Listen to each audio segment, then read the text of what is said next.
চলে আসলো Yamaha FZS25।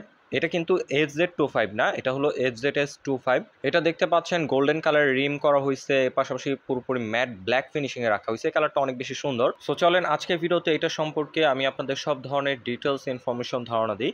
তাই যারা FZS 250cc সেগমেন্টের বাইকটা পারচেস করতে চাচ্ছেন অবশ্যই আজকের ভিডিওটা প্রথম থেকে শেষ পর্যন্ত কন্টিনিউ করুন। আর আমাদের চ্যানেলে যারা নতুন দর্শক রয়েছেন অবশ্যই চ্যানেলটি সাবস্ক্রাইব করে ভিডিওটি কন্টিনিউ করুন।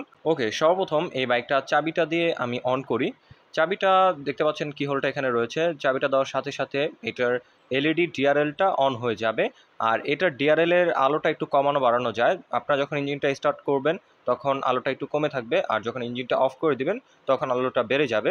সো এইটা হলো এফজেড এর মধ্যে নাই, বাট এটার মধ্যে আনা হয়েছে FZS এ। সো এটা একটা পরিবর্তন আপনারা পাচ্ছেন। আর এটার মধ্যে প্রজেকশন এলইডি হেডলাইট রয়েছে, যথেষ্ট পাওয়ারফুল আলো প্রোভাইড করে। ব্ল্যাক কালার একটা ভাইজর পাচ্ছেন। এই ভাইজরটা আপনারা FZ25 এ পাচ্ছেন না, বাট এই ভেরিয়েশনটার মধ্যে রয়েছে। হ্যালোজিং ইন্ডিকেটর পাচ্ছেন, এটার মধ্যেও এলইডি ইন্ডিকেটর ব্যবহার করা হয়নি। অবশ্যই এই সব বাইকে এলইডি ইন্ডিকেটর দরকার, বাট এটা হলো ফ্লেক্সিবল হ্যালোজিং ইন্ডিকেটর। পড়ে গেলেও এটা ভাঙার চান্স খুব কম থাকবে। আর এখান থেকে বাইকটাকে দেখতে পাচ্ছেন যথেষ্ট সুন্দর লাগতেছে। এটা বডি ডিজাইনটা আপনার কাছে কেমন লাগে সেটা অবশ্যই জানাবেন। আপনার এখানে টেলিস্কোপিক সাসপেনশন পাচ্ছেন, মাডগার্ডটা দেখতে পাচ্ছেন ব্ল্যাক ফিনিশিংয়ে রয়েছে, এভিএস মেনশন করে দিছে, ইয়ামাহা মেনশন করে দিছে। আর এটার সাসপেনশনের ফিডব্যাক যথেষ্ট ভালো পাচ্ছেন।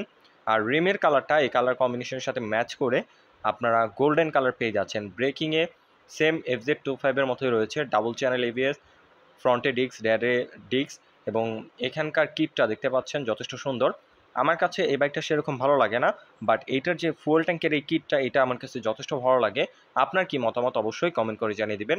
এটা ফুয়েল ট্যাঙ্ক ক্যাপাসিটি হচ্ছে 14 লিটার, আর ফুয়েল ট্যাঙ্কের শেপটাও যথেষ্ট সুন্দর লাগতেছে। আর এখন যদি এটা মেন পার্ট ইঞ্জিন নিয়ে কথা বলি, ইঞ্জিনটাও রাখা হয়েছে FZ25 এর মতো। এটার মধ্যে আপনারা পেয়ে যাচ্ছেন 4 stock single cylinder 2 valve liquid কুল 249 সিসির ইঞ্জিন, যার থেকে ম্যাক্সিমাম পাওয়ার প্রডিউস হয় 20.5 বিএইচপি 8000 আরপিএম, আর যার ম্যাক্সিমাম টর্ক প্রডিউস হয় 20.1 নিউটন মিটার 6000 আরপিএম।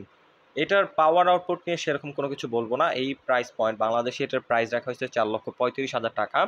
সো এই প্রাইস পয়েন্টে যদি আপনারা চিন্তা করেন তাহলে এটার ইঞ্জিনের পাওয়ার আউটপুট অনেক বেশি কম। মানে এইটা পাওয়ার টর্ক নিয়ে সেরকম কথা বলা যাবে না।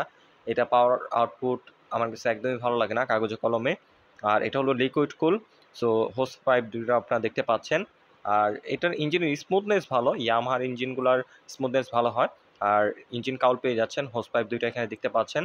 আর এখানে রাইডার ফুটেজ রয়েছে, রেয়ার ব্রেক রয়েছে।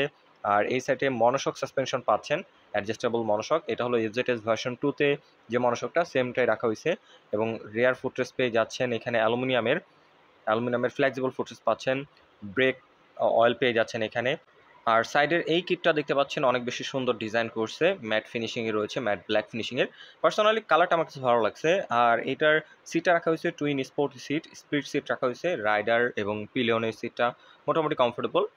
ইয়ামাহার বাইকগুলোর কমফোর্টনেস ভালো হয়, বাট এটা যে প্রাইস পয়েন্টে লঞ্চ হয়েছে এটা আসলে বলার মতো না। আর কমফোর্ট দিয়ে কী করবো এত প্রাইস দিয়ে বাইক কিনলে। আর এটার রেয়ার টায়ার নিয়ে কথা বললে 140 সেকশনের টিউবলেস টায়ার পাচ্ছেন। এক্সস্ট পাইপটা দেখতে পাচ্ছেন যথেষ্ট সুন্দর ডিজাইন করা হয়েছে।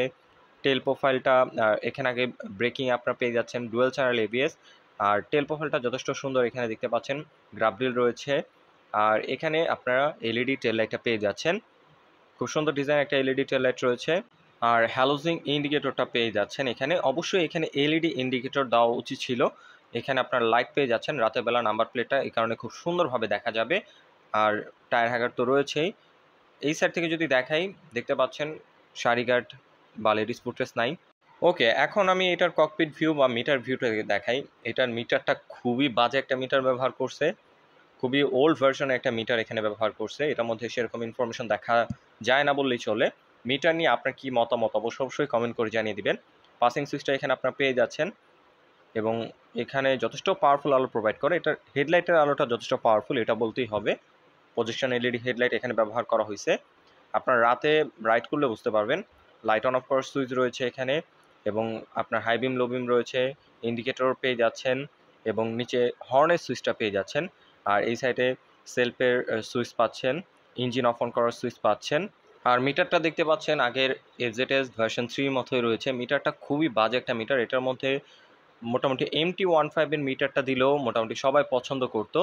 সো এই মিটারটা একদমই মানাচ্ছে না এই বাইকটার সাথে। আপনার কি মতামত অবশ্যই কমেন্ট করে জানিয়ে দিবেন। আমার কাছে পার্সোনালি এটা মিটারটা একদমই ভালো লাগে না। আর এটার যে প্রাইস পয়েন্ট 4,35,000 টাকা, যেটা FZ25, এটা হলো FZS25। এটা হলো ইন্ডিয়াতে লঞ্চ হয়েছে বা ইন্ডিয়াতে এই বাইকটা পাওয়া যায়। বাট বাংলাদেশে যেটা লঞ্চ হয়েছে ওটার মতোই সেম টু সেম পাচ্ছেন এটা, জাস্ট কালার কম্বিনেশনে পরিবর্তন পাচ্ছেন আর এই ভাইজরটা এক্সট্রা পেয়ে যাচ্ছেন। এছাড়া সব কিছুই FZ25 এর মতো রয়েছে। FZ25 এর প্রাইস হচ্ছে বর্তমানে বাংলাদেশে 4,35,000 টাকা। সো এই প্রাইস রেঞ্জে FZ25টা আমার কাছে একদমই ভালো লাগে নাই। আপনার কি মতামত সেটা অবশ্যই কমেন্ট করে জানিয়ে দিবেন। আমার কাছে পার্সোনালি মনে হয় FZ25 যেটা বাংলাদেশে লঞ্চ হয়েছে ওটার প্রাইসটা 3,50,000 বা 3,70,000 এর মধ্যে হলে প্রাইসটা ঠিকঠাক ছিল। আর আমি যে বাইকটা আজকে আপনাদের দেখালাম FZS25, এটা হলো একটা আপডেট ভেরিয়েশন। এটার মধ্যে জাস্ট ভাইজরটা পরিবর্তন পাচ্ছেন আর কালার কম্বিনেশনটা। এটাও হয়তো সামনে বাংলাদেশে আসবে যেহেতু FZ লঞ্চ করছে। সো একটু আপডেট করে ACI মোটরস অবশ্যই এই বাইকটা বাংলাদেশে আনবে কিছুদিন পরে হলো। সো এটার প্রাইসটা বাংলাদেশে আসলে কত টাকা হতে পারে সেটা অবশ্যই কমেন্ট করে জানিয়ে দিবেন। সো আজকের মতো এখানে বিদায় নিচ্ছি। দেখা হবে নতুন কোনো বাইকের আপডেট নিয়ে। সে পর্যন্ত সবাই ভালো থাকুন, সুস্থ থাকুন। আসসালামু আলাইকুম।